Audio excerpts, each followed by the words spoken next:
உங்களுக்கும் ஹாசினி பாப்பாக்கும் என்ன பிரச்சனைன்னு முழுசா எனக்கு தெரியல. அதே நேரத்துல நீங்க பெரிய வக்கீலம்மா, உங்களுக்கு தெரியும் எது நல்லது எது கெட்டதுன்னு.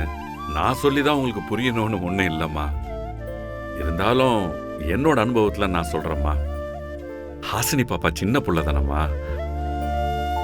தப்புன்னு தெரிஞ்சா அது எதுக்குமா செய்ய போகுது? தெரியாம ஏதாவது தப்பு செஞ்சிருந்தா தப்புன்னு தெரிஞ்சதுக்கு அப்புறம் அதை திருத்திக்க போகுது. இதை நீங்க பெருசுப்படுத்தாம அவளை மன்னிச்சு விட்டுருங்கம்மா. அவ ரொம்ப நல்ல புள்ளம்மா. அவளை சந்தோஷமா வச்சுக்கோங்க. சரி, நீங்க காஃபி குடிங்க.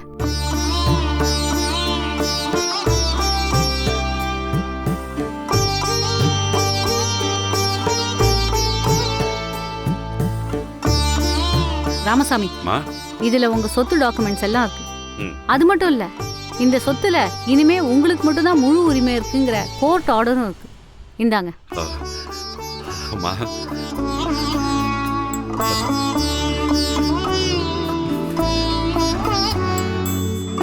ரொம்ப நன்றிமா.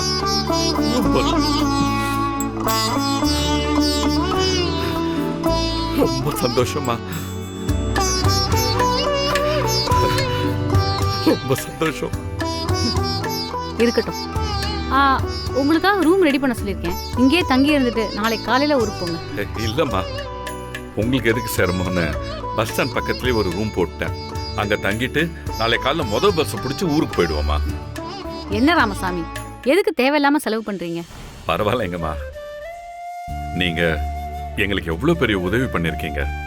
உங்களால என் 3 பொண்ணுங்களோட வாழ்க்கையும் ரொம்ப சந்தோஷமா மாறப்போகுதுமா.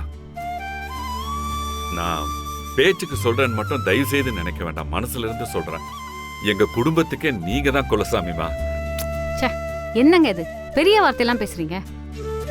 ஒரு வக்கீலா என்ன செய்யணுமோ அதை நான் செஞ்சேன். என் கிளையண்ட்டுக்கு என்னால முடிஞ்ச நல்லதை செஞ்சேன். இதுல கடவுள் ரேஞ்சுக்கெல்லாம் கும்பிடுறதுக்கு எதுவுமே இல்லை. அப்படியெல்லாம் இல்லம்மா. இந்த கேஸ்ல நிறைய பிரச்சனை இருந்துச்சுமா. உங்களுக்கு என்னோட அங்காளி பங்காளிகளால பிரச்சனை நிறைய வந்திருக்கு.